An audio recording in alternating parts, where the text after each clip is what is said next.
So, hi everyone. Thank you everyone for attending today's class. Today we are going to be talking about the 3 best reroll comps to play currently on the PBE. There were a lot of tournaments that happened this past weekend. There was the Boise's tournament, there was the Fortune Favors tournament. These were all on the North American server. And then also the Iguana International held for more of the pro players. So coming from all these tournaments, a couple of reroll comps really stood out. So today I'll be talking about how to play them, when to play them, and positioning, itemization, etc. I'm Upsetmax, and without further ado, let's get straight into it. So, the 3 comps I'll be talking about today, you may have heard of them, especially upcoming. So Senna Gnar has recently broke out as a really good reroll comp. The synergies are perfect. I'll talk about how to play this comp and when. Trickshot Teemo as well has been really finding success as a 2-cost reroll comp. You don't always have to reroll this, you can play tempo as well. So I'll talk about how to play Teemo, why Teemo is so good. And then last but not least, although perhaps not the best, a more complicated yet still good reroll comp right now is Fated Aphelios. The new Fated trait, there are many different options of Fate linking. So I'll really clear that up today about what to or who to link and when. After this, we'll do a quick Q&A, and then as mentioned, we'll hop into some in-house PBE games for the viewers in the voice channel.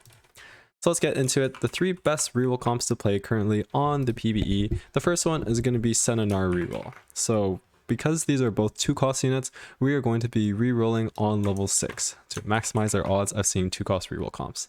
This is going to be a physical damage composition, so both Senna and Gnar do physical damage, as you can see from their description. And then we are going to be looking for any Warden or Dryad emblems to really help us on the board. Senna is going to be our backline ranged carry, and then Gnar is going to be our frontline off-tank hybrid melee bruiser carry as well.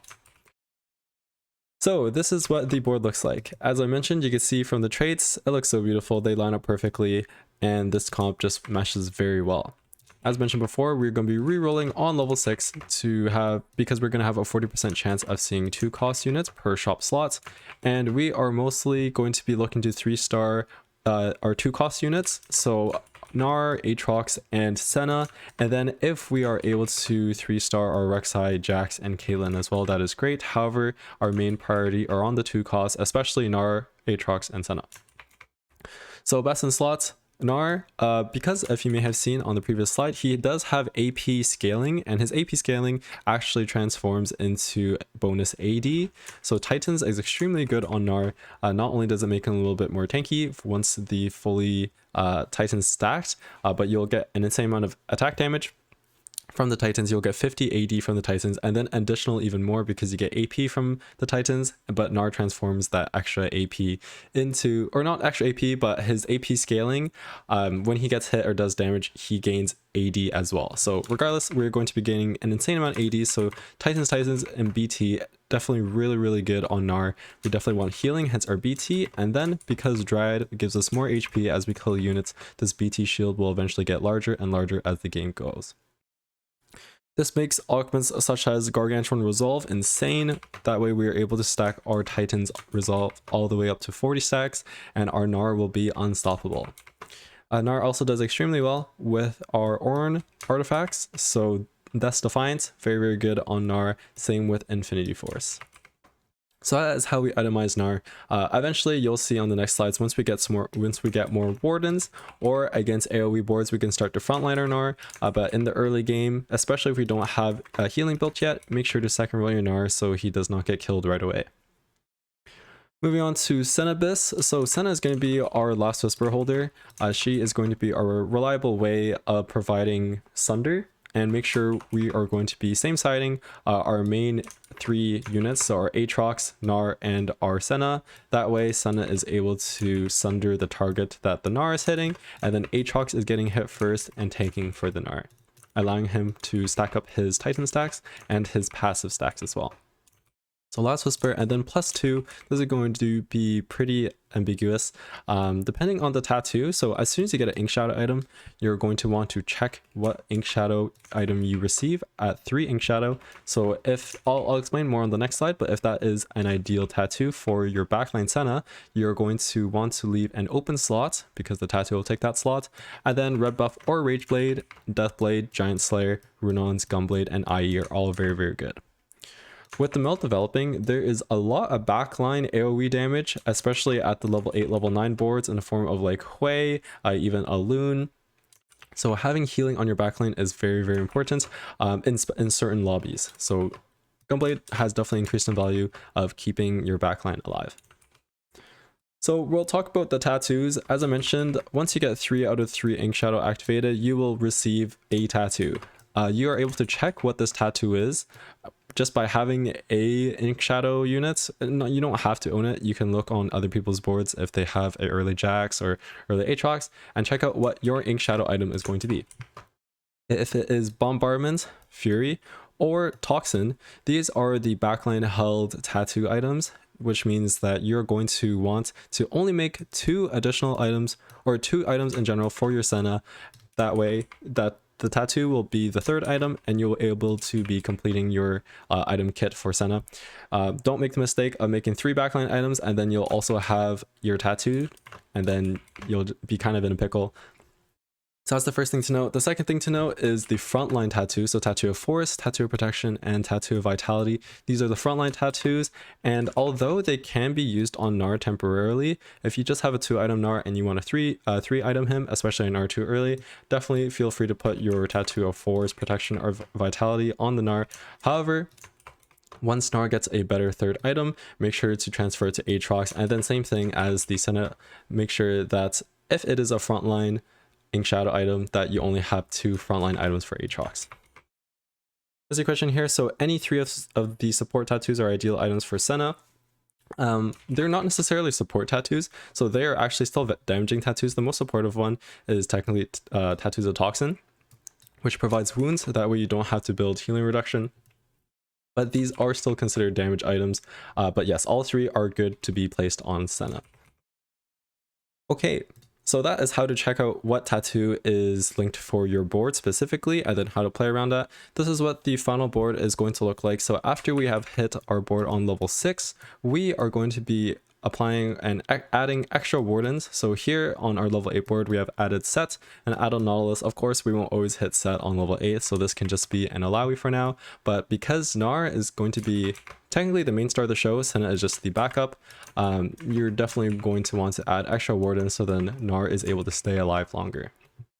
So as I mentioned here, after you hit your Gnar, Aatrox, and Senna 3, push levels and add vertical wardens. And then on level 9, just add any 2-star legendary that you hit, that you have items for sure. And then if you have any +1s of Warden or Dryad, you're able to place 6 Warden or 4 Dryad on level 9. So once you have hit this point of the game, your board should be pretty strong. Make sure that you position accordingly. So Senna is going to be on the same side as your main tanks, so Aatrox and Gnar. And Gnar is in a position where he's not getting CC'd, but still getting hit enough so that your Titans stacks are able to go quickly.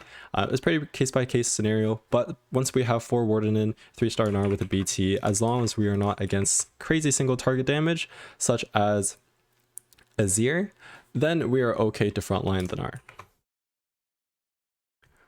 So we're going to move on to what augments to look for when playing this comp. So long distance pals is probably the best augment for this composition, just the way that Gnar attack damage scales, not only from his actual passive, but also from the Titans items. So being able to long distance pal the Gnar and the Senna means that your Senna will have an incredible amount of AD as the fight continues. So really good augment for this composition. Mulched as well, getting that extra Dryad stacks per round and also dealing bonus damage. Also gives you a Gnar and a Rek'Sai, so that's pretty good.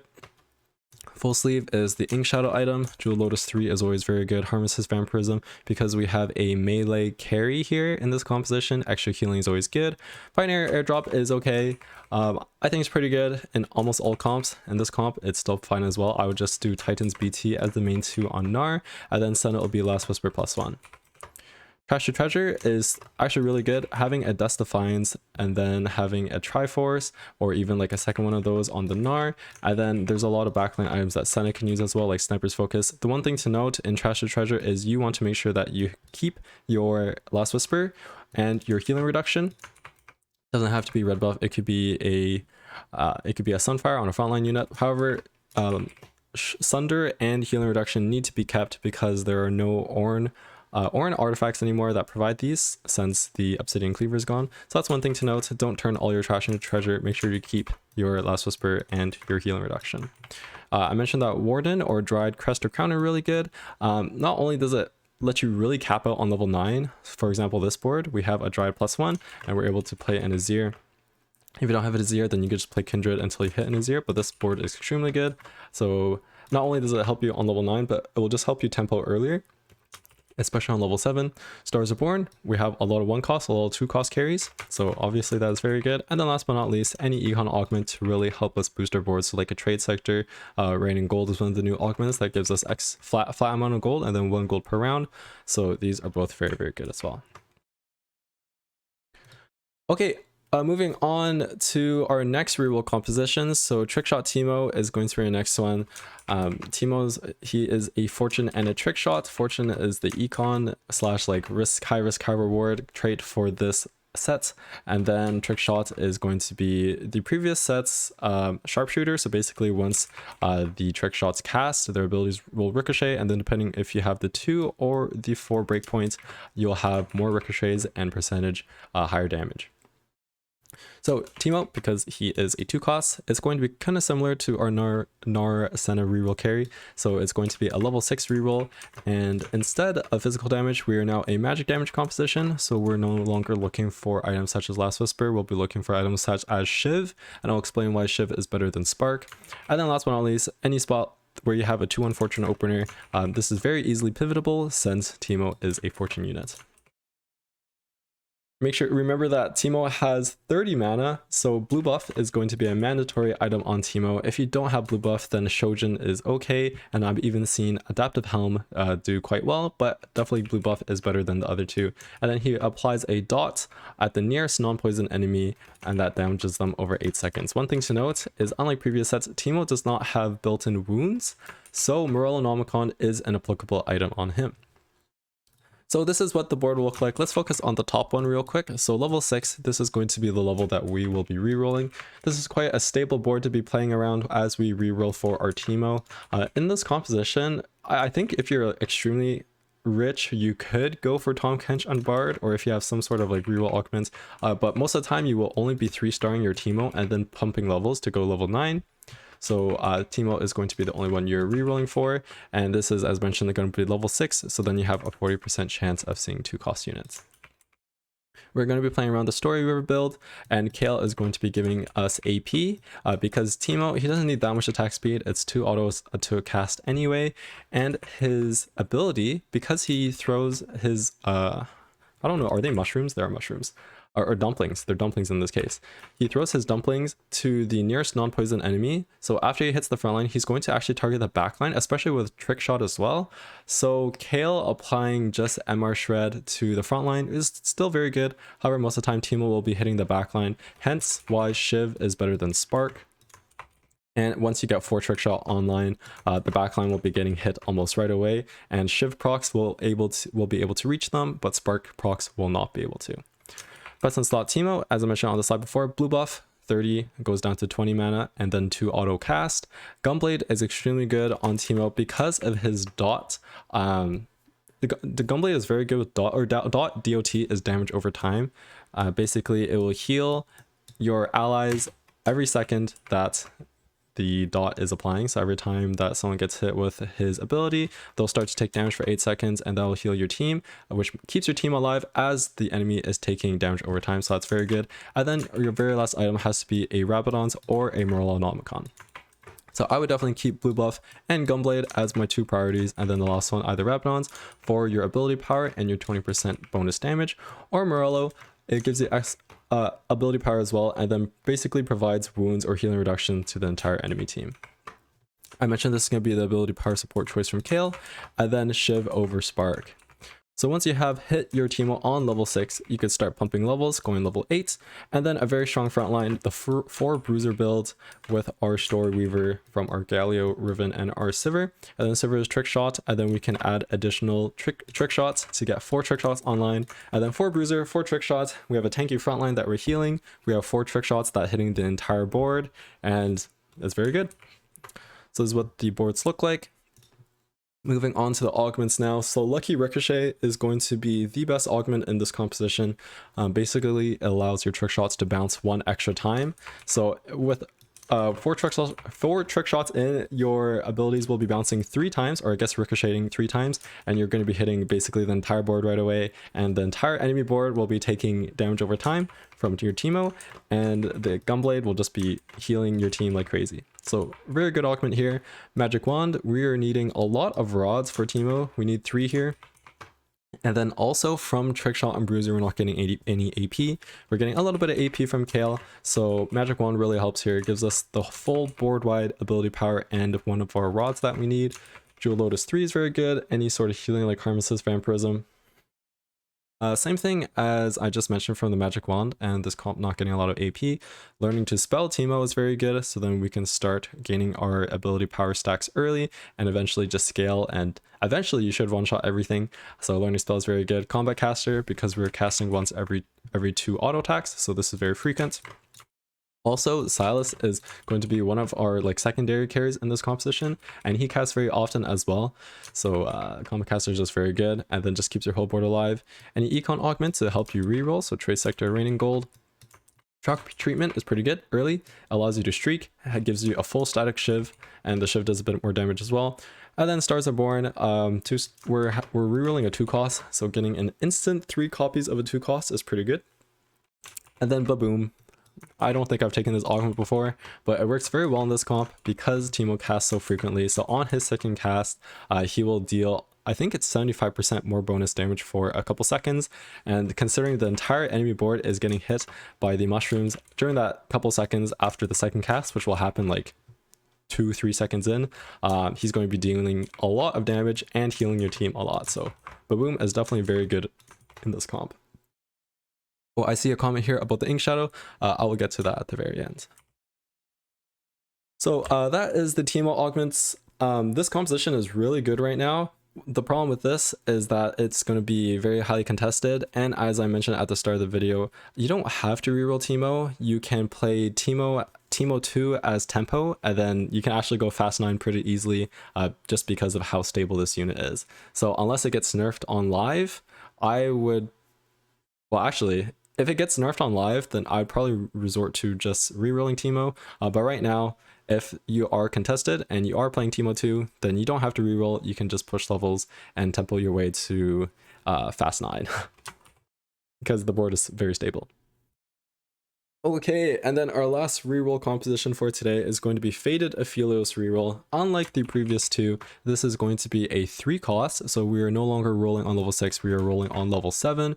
And then the Aphelios traits is Faded, which I'll explain in 1 second, and then Sniper, as we've seen in previous videos, also in previous sets, the farther you are away from the target you are hitting, the more damage you will do. His ability, it's 100 mana, and then once he casts, he will hit the 3 nearest targets to him with a blast, and that blast does some sunder as well. This is a primarily physical damage composition. We do end up playing Syndra in here, which does a little bit of magic damage, but because Aphelios is our main carry, we are going to be doing physical damage, which means we are going to be needing Even Shroud, and then you will be playing or looking to play this comp if you get a Faded Crest or Crown on 2-1. Now, I will explain the Faded bonus in a couple slides. So first, let's get into the actual composition. Because this is 3 cost reroll, we're going to be on level 7. We actually have a 40% chance of seeing 3 cost units. So sorry about this, 40% chance of seeing 3 cost units on level 7, which is why we're going to be rerolling on this level. This is what our board is going to look like. So we have 5 Faded with our Ash holding our Faded emblem. And then our front line, we ideally want to 3-star everything. I know this is not always feasible, so you'll have to scout, check around the lobby, and see what 3 cost units of Thresh, Amu, Alawi are not being played very often, or like just by the enemy players. So then more copies are in the pool and will help you hit easier. And then best in slot for Aphelios. So this is still ambiguous, and it is still it is actually game dependent. You need some sort of attack speed, so either Rage Blade or Red Buff, and then your +2 will consist of physical damage items and then perhaps healing. So like Death Blade Giant Slayer, Runon's IE, these are all very good items on Aphelios. And then, as I mentioned in the first composition about Gunblade on Senna, with the rise of backline AoE, Gunblade on your backline carries is extremely good, especially when paired with Rageblade. So then eventually you could just infinitely scale. This is like the Bard reroll Rageblade plus Gunblade combo. So that is when you would want to build Gunblade. Of course, you cannot always foresee who is going fast 9 or playing backline AoE damage units. So you'll just have to play what you're given and then go from there. Make sure that you're positioning opposite side of the enemy main carry to continue your sniper value. And the reason why we put the faded emblem on Ashe is because the faded trait, basically how it works, I'll explain this right now. You'll, as soon as you play three faded, you will now get a choice to link 2 units and form a pair. Now, whatever 2 units that you link, that pair will gain 20% health. So that's the first part. You'll get a pair, you'll link a pair, and that pair will gain 20% bonus HP. Now, at 3 out of 3, the pair will get a faded bonus. So each faded unit has a specific faded bonus to them. So Aphelios is attack damage, Kindred is attack speed, Syndra is percentage bonus damage. I'll just say bonus. The spat is health regen. So I'll just do HP regen. Okay, and then Thresh is resistances. So armor and magic resist. I'll just type over here as well. Or I guess Yasuo's here. Good job, Yasuo. Yasuo is a team-wide shield, or I guess it's just a shield. I'll explain why team-wide in a second. And then the very last one, Set, is going to be Omnivamp. Okay, so these are the faded bonus that each of the faded units have. Now, if you're just 3 out of 3 faded, when you do the initial link, then the pair will get the faded bonus. So for example, if we link Aphelios and Thresh, and you link by just hovering, picking up one faded unit and then hovering over the other, and then you'll see like a tether, and congrats, those 2 are now linked. If it's only 3 out of 3 faded, then only the pair gets the faded bonus. So like Aphelios and Thresh, that means both Aphelios and Thresh get the AD bonus and the armor and magic resist bonus, but only these 2 units. Now, the reason why we play 5 out of 5 faded is now all of your champions will get the linked faded bonus and 200% bonus of that. So now, if we do Aphelios and Thresh, which we will not, but I'll talk about like what happens if we do this, then all the faded units will now get the attack damage bonus and the armor and magic resist bonus, and not only just that, but they will get 200% of the faded bonus. So that is how the faded bonus works from 3 to 5, and then 7 to 7 is just a higher percent, so now it's 300 bonus, and then 10 is you basically just win. But now that we know like what each faded unit does for a faded bonus, we're going to now link the most optimal pair. So if we are playing a front to back, we're playing against a front to back enemy. So this means that both of your backlines are hitting both of the front lines. There's no backline access. It's very classic front to back. Then we are going to want front to back stats. So that means we're going to want to link a Thresh and Kindred, right? So if we link Thresh and Kindred, this means that our entire faded board will get 200% of the Thresh armor and magic resist, so resistances across the entire board, which is really good, and attack speed across the entire board, which is very, very good as well.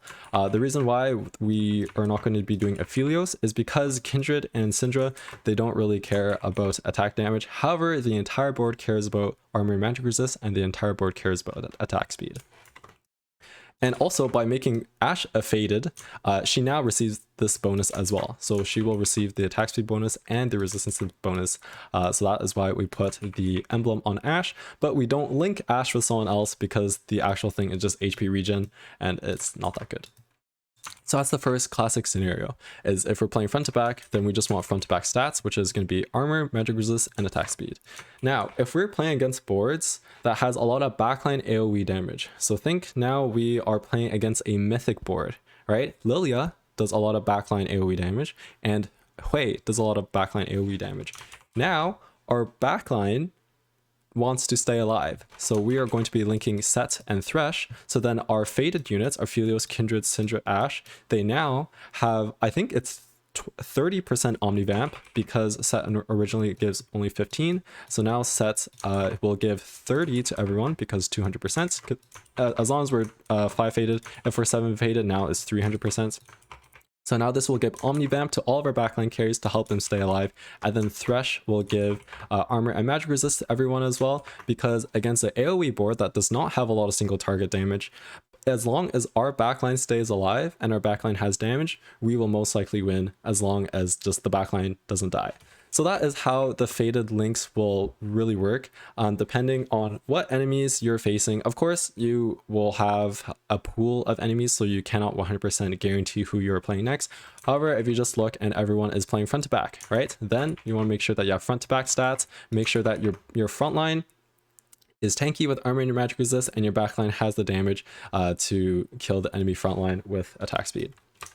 And then vice versa, if you're playing against boards you've scouted and the enemy has a lot of backline AoE damage, maybe someone is doing like a Loon reroll, or they have like a Hui, Lilia, these are like some of the most like backline damage heavy, then we are going to be wanting to give our backline faded units Omnivamp and resistances to survive the AoE.